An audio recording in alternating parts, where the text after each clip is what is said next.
Nós estamos falando dos Estados Unidos, hoje faltam 8 dias para a eleição nos Estados Unidos. Então, para a gente entender um pouco, né, porque o noticiário está tão, vamos dizer assim, tão animado em relação aos dois candidatos, que nós pedimos que, gentilmente, o professor Carlos Mateus, professor de Ética e Filosofia Política da USP, estivesse aqui conosco.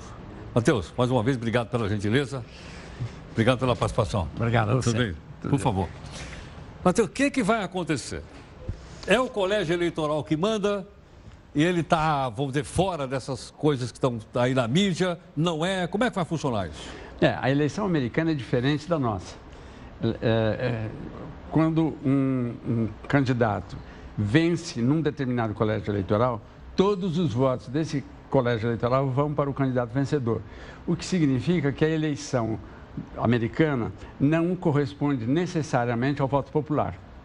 O problema é que, na maioria das vezes, há coincidência. Do voto popular com o voto indireto. Acaba acontecendo, Tá. mas pode não acontecer. O que as pesquisas estão indicando, vitória da Hillary. Por quê? Porque a Hillary está com maioria de votos no voto popular. O que não significa necessariamente que as eleições locais vão repetir aquilo que está sendo apurado nas pesquisas. Então, em princípio, o voto popular deve corresponder ao voto do colégio eleitoral. É isso que vai acontecer. Em geral, as eleições confirmam isso, mas nem todas. Já houve casos em que houve divergência entre o voto popular e o colégio eleitoral. Agora, há diferenças programáticas, ideológicas entre os dois? Porque a gente fica noticiando que um faz assédio sexual, a outra escondeu os e-mails não sei aonde. O que é isso? É só espuma? Na verdade, embaixo tem os... É um pouco de jogo de cena em véspera de eleição, é claro. O que existe é o seguinte, a eleição americana, normalmente, é um país totalmente bipartidário. Só há dois partidos, esses dois partidos se sucedem no processo eleitoral há muitas décadas já. Agora, em geral, depois de um período democrata, costuma vir um período republicano. Depois de um republicano, vem um democrata. Então, assim, o Obama veio suceder um período republicano. Mas o que acontece é que atualmente a figura do Trump, do Donald Trump, em relação a Hillary, é muito diferente. Veja, os americanos pela primeira vez votaram num negro para presidente. Venceu. Na verdade, o Obama, para os brancos, ele era negro, para os negros, ele era branco. Mas, de qualquer forma, ele tinha um sangue diferente das famílias tradicionais americanas. Agora, até hoje, nunca houve uma mulher presidente dos Estados Unidos. Nós já tivemos aqui, mas no Chile já tivemos, mas lá ainda não.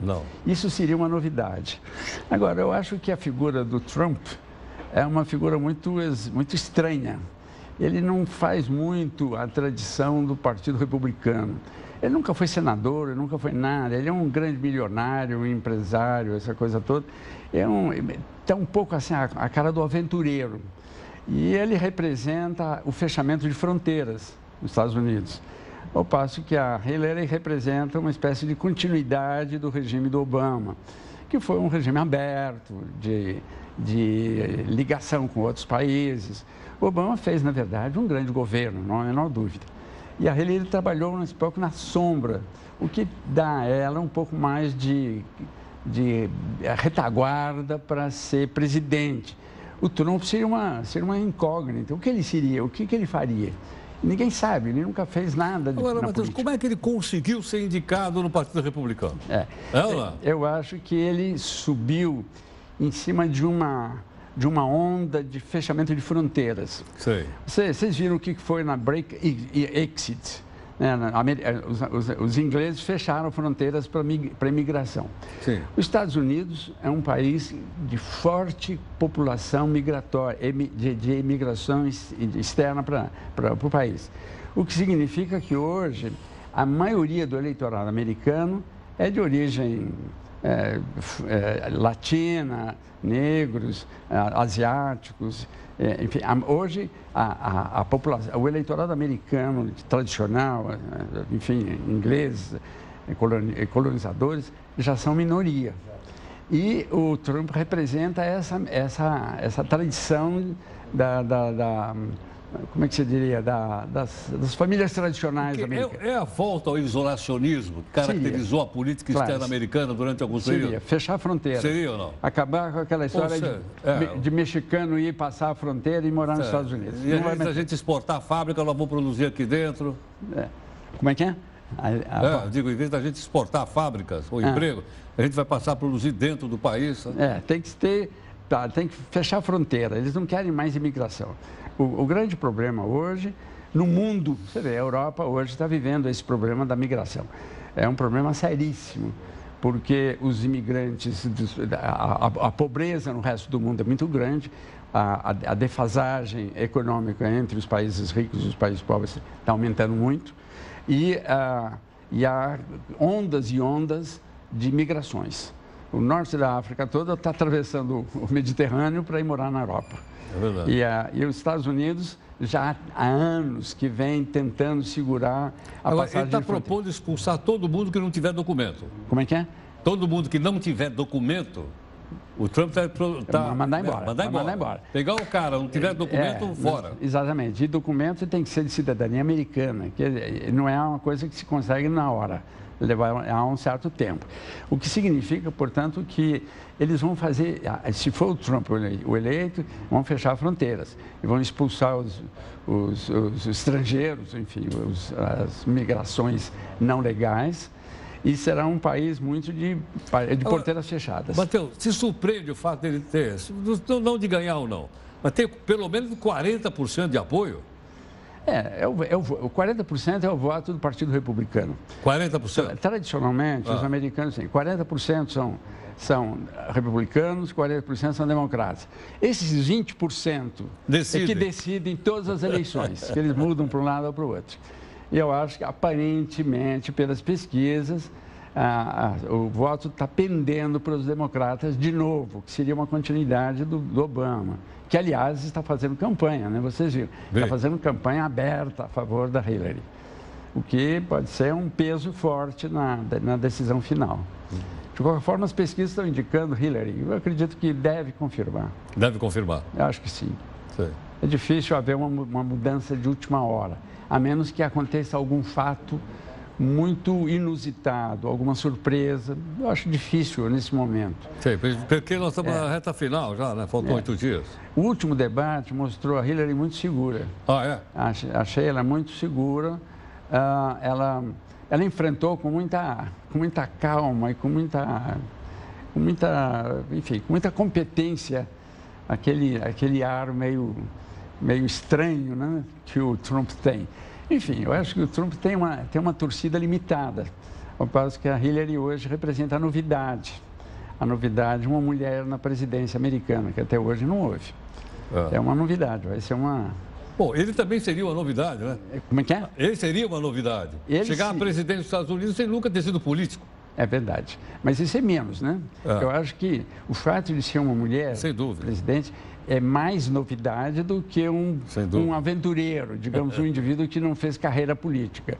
Porque hoje, para você, normalmente, um presidente da República tem que ter sido senador, tem que ter sido chefe de secretário de Estado, como ela foi, enfim, tem que ter uma certa retaguarda, uma certa experiência, principalmente no campo internacional, não é mesmo? Nunca foi lenhador? Nunca foi? Lenhador? Lenhador, exatamente. Como foi o Lincoln? Só um instantinho, por favor, fica um instantinho mais conosco.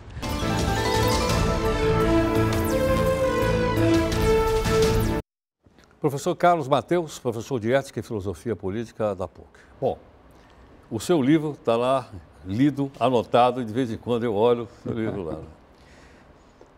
Onde foi que os institutos de pesquisa de opinião em São Paulo erraram na eleição do Dória? Foram todos surpreendidos. Talvez não tenham feito a última pesquisa no dia da eleição, né? A tendência do Dória era de crescer continuamente. Essa eleição foi uma eleição da novidade, dos cara nova. O eleitor queria mudança, queria gente nova. Eu acho que todos os candidatos eram, fora o Dória, todos os candidatos eram mais ou menos pessoas já conhecidas. No mundo político. No mundo político, inclusive. No mundo político, no mundo político, já conhecidos, já tinham sido, enfim, candidatos, né, já tinham disputado outras eleições. Além do mais, eu acho que a influência do governador foi importante. O governador está com uma margem de popularidade que garantiu o crescimento do Dória. Eu acho que foi isso. Agora, o fato de, observando a linha de crescimento do Dória, era previsível. Era previsível. Bastava você projetar a tendência para o último dia, ele cresceria mais que isso. Ele estava quase ganhando no primeiro turno pelas pesquisas. Faltou a pesquisa do dia, aquela coisa do o eleitor da última hora que acaba decidindo de acordo com a maioria. Entendo. Foi dessa forma. Professor Matheus. Muito obrigado. Obrigado. Prazer em te ver. Desculpa ter trocado o assunto, mas você falou, não é possível deixar sem falar disso. Muito bom. Muito obrigado. Viu? Obrigado a você. Até logo. Muito obrigado.